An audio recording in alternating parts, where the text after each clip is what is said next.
¿Qué onda a todos? Bienvenidas y bienvenidos a lo que es este podcast conocido como Cómics de Costa a Costa, donde siempre hablamos de cómics, así como también de otras cosas de la cultura pop. Me presento, soy Luis Flores, Luisillo, como siempre, trayendo un nuevo episodio. Y bueno, pues la verdad, seguimos continuando con nuestro pequeño especial del Summer of Superman, porque, bueno, ya casi se acerca esta película, ya casi se estrena, y yo la verdad sí es que estoy bastante emocionado. Yo estoy muy emocionado respecto a esta nueva película de Superman. Pero bueno, vamos a seguir festejando, en este caso continuando con nuestra parte con Alan Moore. Pero bueno, antes de continuar les recomiendo que si ustedes no están suscritos, les recomiendo suscribirse. Por supuesto agradezco a los que ya lo han hecho, la verdad es un gran apoyo cuando lo hacen porque apoyan mucho este proyecto. Y cuando lo hagan no olviden activar la campanita de notificaciones para que les avise cuando suba un nuevo episodio. Y también me pueden encontrar en redes sociales como Luisillo9716, donde llego a subir cosillas que a lo mejor aquí no llego a subir. Pero pues bueno, ahora sí que sin tanto rodeo, damos inicio al episodio de esta ocasión y vamos a lo que nos truje Chencha.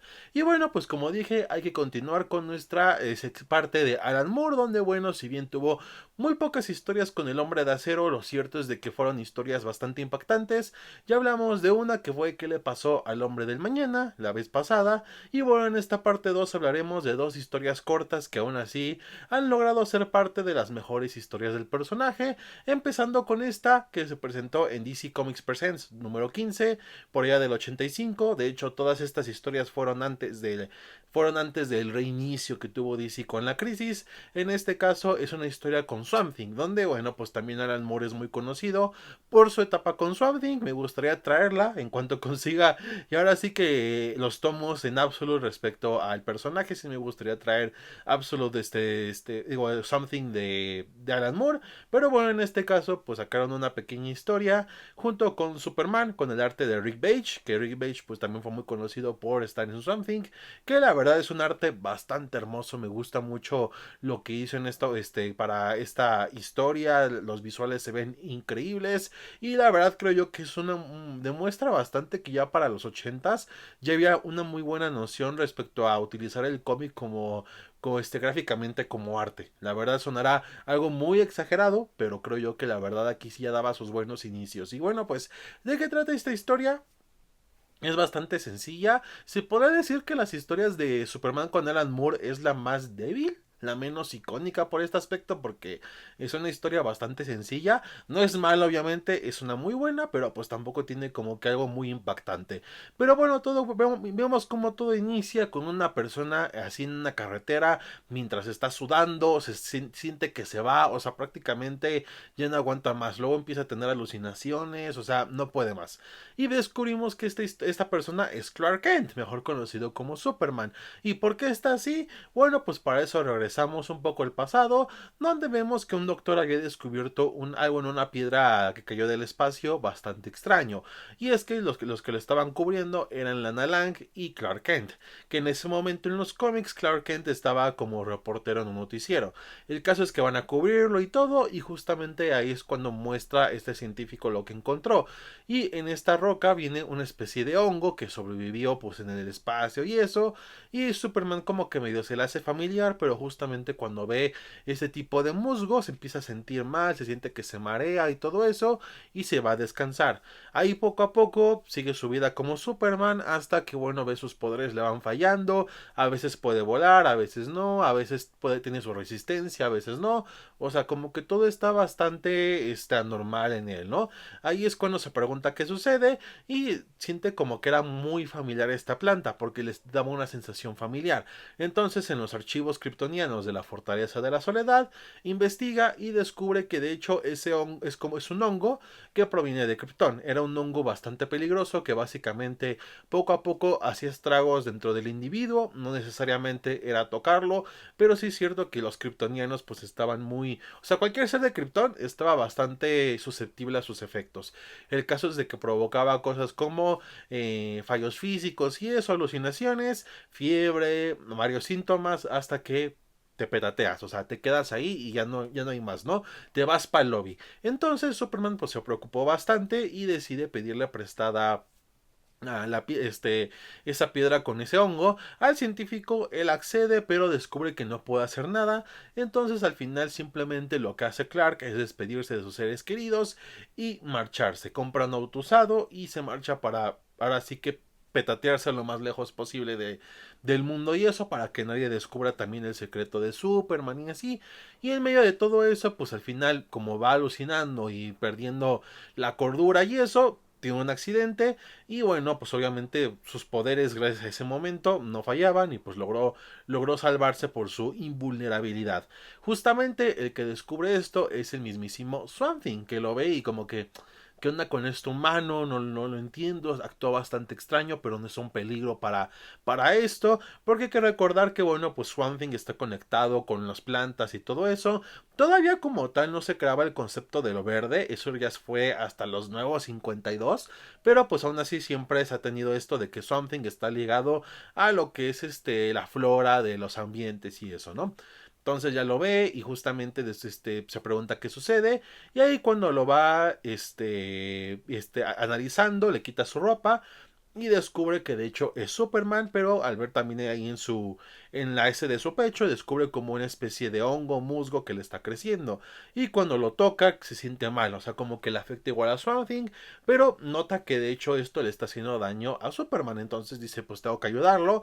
Y usando sus poderes, lucha lo más posible, mientras que también Clark lucha dentro de su mente para no sucumbir ante pues los efectos de este hongo, ¿no? Que ve estas alucinaciones, que esta parte sí es acá medio, no sé de cuál se habrán fumado, pero se ve acá, esqueletos, así, todo rojo y le hablan a Clark diciéndole únete con nosotros, ya entrégate y todo eso, pero Swamp Thing pues hace su esfuerzo y logra conectar con este hongo, haciendo que se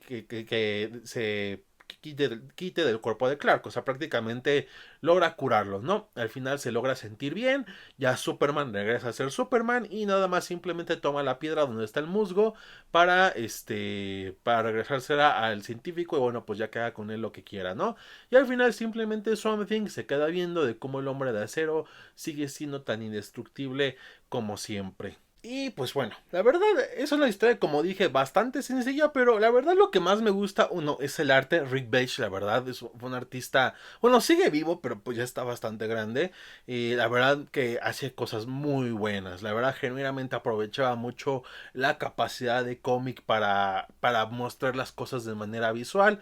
Y por otro lado, la verdad es de que es raro porque estamos celebrando a Superman en estos episodios últimamente, pero esta historia no resalta tanto por Superman, sino por Swamp Thing. Aunque aparece poco, genuinamente me gusta mucho su presencia y sobre todo el final, de que como tal nada más lo único que hace es sonreír y ver cómo Superman se va volando después de que lo salvó y eso, porque al final vemos cómo Swamp Thing es simplemente esta fuerza de la naturaleza que pues que logra hacer justicia para las personas o el ambiente donde vive. Entonces la verdad me gusta mucho que más que reconocimiento y eso, simplemente él se sienta satisfecho con haber logrado salvar a el superhéroe más grande de todos los tiempos y la verdad creo yo que eso es suficiente y la verdad está muy bien planteado. Pero bueno, ahora sí que ya continuamos con la siguiente historia, que esta es mucho más conocida, creo yo que la conocerán más que nada por la caricatura de la Liga de la Justicia. Si no mal recuerdo, es la ilimitada, porque es la Liga de la Justicia y la Liga de la Justicia ilimitada. Y según yo, esta historia se adaptó en la ilimitada. Entonces, si me equivoco, pues me lo pueden dejar en comentarios, con mucho gusto, sin problema. Pero bueno, esta historia es muy bien conocida como para el hombre que lo tiene todo. Que bueno, esta es algo bastante curioso cuando hablamos de su adaptación, porque si no conocen mucho Alan Moore, pues es un señor que tanto tiene razones para estar amargado con la vida, digo, razones bastante válidas, pero también lo ha hecho de que sea muy recio ante las adaptaciones de sus materiales. No le gustó su adaptación de la Liga de Caballeros Extraordinarios, no le gustó la adaptación que hicieron de V for Vendetta, que no está tan mal, pero pues sí se aleja de ciertas cosas del cómic y a Alan Moore no le gustó, y por supuesto no le gustó Watchmen. De hecho, hay una leyenda urbana respecto a Watchmen que Que técnicamente sí es cierto porque sí se tiene registro de que Alan Moore lo dijo, pero no sabemos qué tanto haya llegado. Y es que no le gustó obviamente esta adaptación, porque siempre le pedían a Alan Moore de que, oye, podemos poner tu nombre en los créditos, de que está basada en tu historia, por lo consagrado que eres como escritor de cómics y eso, pero pues él no. Entonces cuando vio Watchmen dijo, esta cosa no es Watchmen, no me gusta y ya estoy harto de sus adaptaciones sin sentido y sin alma que hacen de mis obras. Y básicamente lo que hizo fue, dijo que iba a poner una maldición, así es. Porque si no lo sabían, Alan Moore es brujo. Entonces, pues, practica hechicería y ese tipo de cosas. Y pues él había dicho de que iba a ponerle una maldición a DC y a Warner. Por, bueno, básicamente esta adaptación de Watchmen. Que en parte viendo lo que sucedió, los fallos que ha tenido Warner, que apenas está, que todavía le falta aún así algo para recuperarse de sus problemas financieros, y viendo que DC ha tenido muchos problemas para lanzar un universo cinematográfico y varios fracasos en taquilla, sí me hacen creer de que Alan Moore sí les puso una maldición y que apenas se les está quitando. Entonces, pues, así que, por favor, Alan Moore, no te enojes, no hay que hacer enojar a Alan Moore en estos momentos, porque se va a estrenar Superman, entonces no hay que hacerlo enojar, por favor. Pero bueno, justamente lo curioso aquí viene de que la única adaptación de una obra suya que sí ha autorizado que lo acrediten por su trabajo es de hecho esta historia, que es Para el hombre que lo tiene todo, encontrada en el anual número 11 de Superman del 85. Y bueno, pues dibujada por Dave Gibbons, que Dave Gibbons también es muy conocido por haber estado a cargo a la etapa de Green Lantern Corps en los 2000, pero mucho más conocido por haber trabajado con Alan Moore igual, pero en una de las historias de cómic más icónicas y más importantes de la industria, Watchmen. Así es, básicamente el equipo de creativo de Watchmen hizo una historia para el anual número 11 de Superman. Que también para los que se preguntan, los que no saben, ¿qué es un anual? Básicamente cuando un cómic ya lleva, hablando de un run o algo así, o sea, desde que un año desde su publicación, desde su número uno, se lanza una historia anual o varias historias en un anual, que básicamente pues es como una manera de celebrar que el título lleva publicándose un año y obviamente pues cada año que pasa llega un segundo, un tercero y así. Pero bueno, pues es la costumbre. Normalmente tienen más páginas o tienen más autores o diferentes autores a comparación de la etapa, lo que se está publicando en ese momento. Es las diferencias que lo hacen.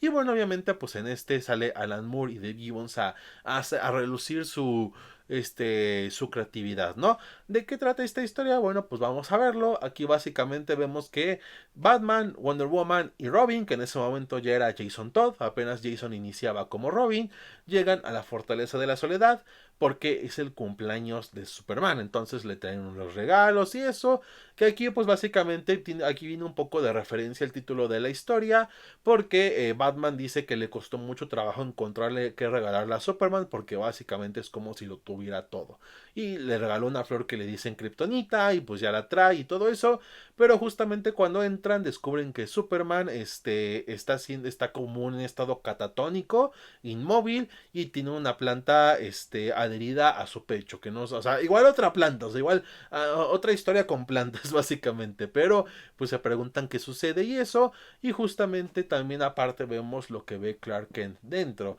y aquí estamos como en un mundo diferente, no estamos en el planeta Tierra, y vemos a un tipo llamado Kal-El llegando a su casa, y vemos que lo recibe su esposa, sus hijos y el resto de su familia por su primer día en su nuevo trabajo.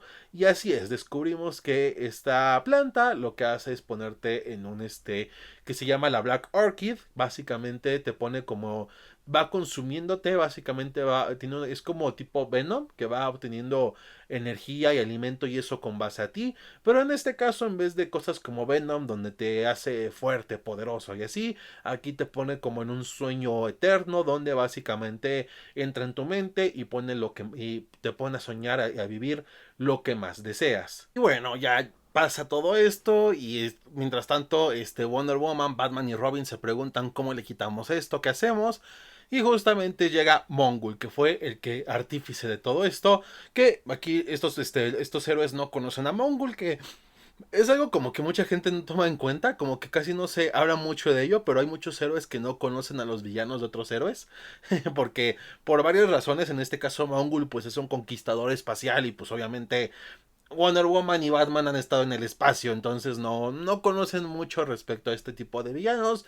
Y en este caso, pues Superman sí, pero no, pues obviamente llega Mongul y pues ahí les explica lo que sucedió, de que tenía activado un teletransportador por su cumpleaños, porque pues luego no lo activaba, pero Superman tenía un teletransportador antes en su Fortaleza de la Soledad, y lo activaba en esa fecha porque pues le enviaban regalos y eso, y justamente le envió como regalo de trampa la Black Orchid, y pues así lo logró tenerlo bajo su merced y eso, y pues ya les explica lo que ya les dije, ¿no?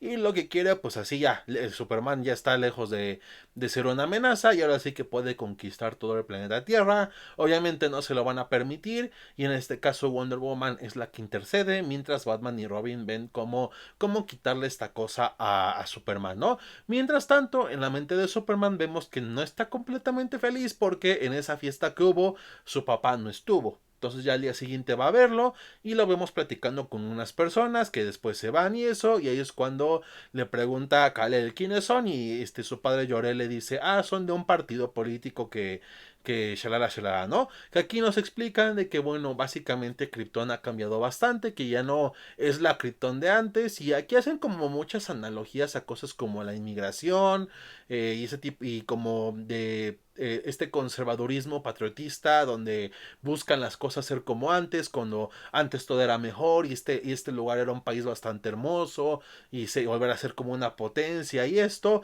que si les suena muy familiar a cierto presidente que está en cierto país que muchos conocen, es mera coincidencia curiosamente, pero es bastante curioso cómo las cosas por desgracia no han cambiado. Estamos hablando de que esta historia se publicó en 1985 y pues aquí vemos algo similar actualmente, ya es prácticamente 40 años después, entonces pues ¿qué se le va a poder hacer? Pero bueno, vemos esta parte y ahí vemos que Jor-El fue expulsado del consejo de científicos de Krypton porque en este sueño, obviamente, como Krypton nunca explotó, pues Jor-El que estuvo equivocado y por consiguiente lo tomaron de loco y lo expulsaron del consejo. Entonces está como que de muy mal humor y eso lo llevó a como estar con estos ideales de este partido para regresar a Krypton a su antigua gloria, pero esto como que hace muy mal a Kal-El, como que él dice esto no debería de ser así, como que empieza a tener esta mala espina, pero pues ahí su padre está así, ¿no? Después recibe la mala noticia de que su prima Kara fue herida, esto porque bueno, básicamente hay también otro movimiento en Krypton donde básicamente quieren quitar ciertas cosas antiguas que todavía siguen de Krypton, ¿no? Del antiguo Krypton. Y en este caso, pues lo que impulsan a hacer este grupo es que ya no haya zona fantasma porque se les hace como que muy autoritario y esto. Y al ver a Kara, al ser pues la sobrina de Jor-El, el creador de la zona fantasma, pues agarraron contra ella y estaba muy grave en el hospital. Estaba de hecho con uno de los hijos de Kal-El y pues ahí va a recogerlo y todo eso. Mientras tanto, pues van de camino con los padres de la esposa de Kal. Entonces ya van de salida.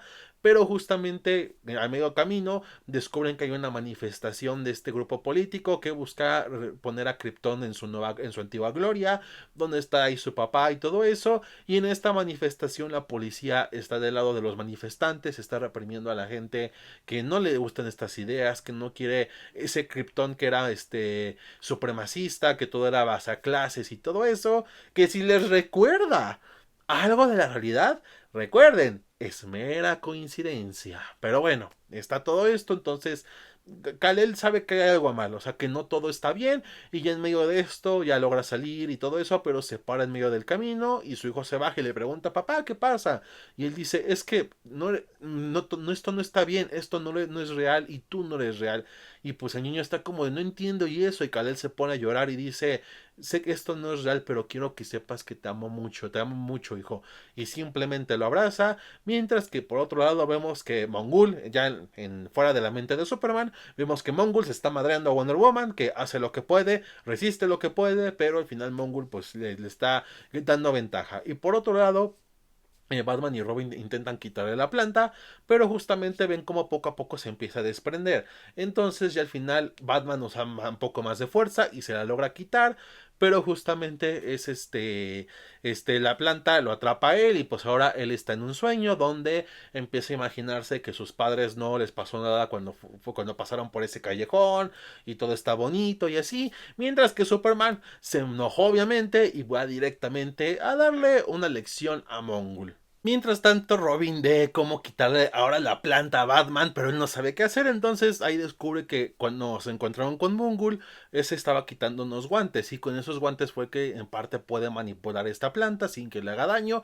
Él los usa, se los pone, le quedan muy grandes obviamente, pero los usa y así logra quitarle esta planta a Batman. Mientras que bueno, ven qué hacer porque pues ya Superman se está dando sus buenos golpes con Mongul, pero la pelea es bastante pareja. Están prácticamente destrozando el lugar. Y hay una parte bastante triste donde cuando Superman cae encima de las estatuas de sus padres y como que se pone como que muy melancólico, ¿no? Pero pues no puede, no tiene tiempo para seguir así porque sigue la pelea y ahí es cuando Robin se le ocurre una brillante idea y es cuando lo logra subir y siendo un buen chico maravilla logra utilizar la planta contra Mongul, se la avienta y ahí es cuando esta planta ahora atrapa a este villano donde bueno, él se imagina que le ganó a Superman, le ganó a Batman, a Wonder Woman y a todos y básicamente conquistó la Tierra y se hizo el mayor conquistador de todo el universo, pero obviamente esto es un sueño que le da esta planta para que es su sueño más feliz. O sea, muy psicópata, pero su sueño más feliz al final de cuentas. Un sueño es un sueño. Pero bueno, ya ahora sí de que logran vencer a Mongul. Por un lado ya van a dar sus regalos a Superman, aunque la fortaleza está bastante destruida. Por un lado, Batman le da esta flor, aunque pues durante la batalla quedó algo marchita. Y por otro lado, Wonder Woman le da una réplica de la ciudad de Kandor. Que aquí me da risa porque dice, ah, qué bonito, lo que siempre quise. Y va rápidamente con su velocidad a quitar de donde estaba su propia réplica de la ciudad de Kandor que él tenía para quitarla y ponerla de Wonder Woman, que es algo chistoso pero también bastante bonito de cómo aún así prioriza que lo que está en exhibición sea lo de sus amigos. Entonces bueno, pues ya sucede esto. Wonder Woman le da un beso por alguna razón. Nunca, en serio, siempre me he sentido incómodo cuando hay interacciones como románticas entre la Trinidad.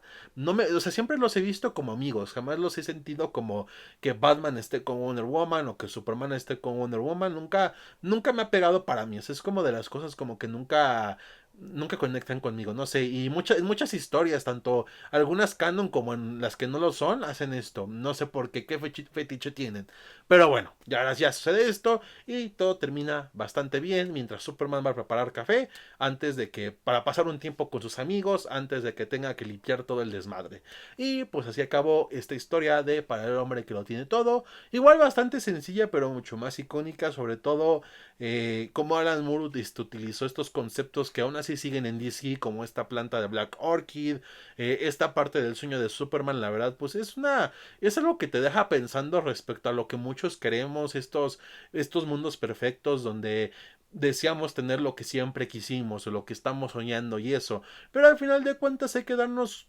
el toque de realidad de que la vida no es perfecta en sí misma y de que no todo esto va a ser perfecto como esos sueños que tenemos. No implica que obviamente vivir la vida real está mal, de hecho es bueno vivir esa vida real y también luchar por lo que deseamos, por lo que queremos y eso, pero a veces no se obtiene o no se consigue de la manera que uno desea y pues hay que ser un poco conscientes de ello y bueno, pues al final de cuentas no vivir siempre en el sueño, al final de cuentas no vivir siempre ahí. Soñar no está mal porque al final los sueños nos elevan, pero pues también hay que saber balancearlo. Y pues aquí termina ya esta segunda y última parte de Superman con Alan Moore, un poco más corta que la anterior, pero espero que les haya gustado bastante. Si fue así, denle like y compartan. Por supuesto, obviamente, seguiremos hablando de Superman cuando más se pueda. Obviamente hablaremos de la película cuando salga, les hablaré mucho ya con spoilers ya cuando salga la película. Obviamente será una semana después del estreno para que no se espanten y puedan verla con calma y todo eso. Pero bueno, pues Ahí para que ya cuando estén al pendiente, ya cuando la vean, y pues ya sabrán que una semana después del estreno ya habré subido un episodio hablando sobre la película en sí con spoilers y eso. Pero eso ya es para el futuro. Pero pues ahora sí de que si les gustó, denle like y compartan. Y por supuesto, como dije, suscríbanse y activen la campanita porque es de gran ayuda. Y ahora sí de que terminamos con el episodio de esta ocasión. Y nos vemos hasta la próxima.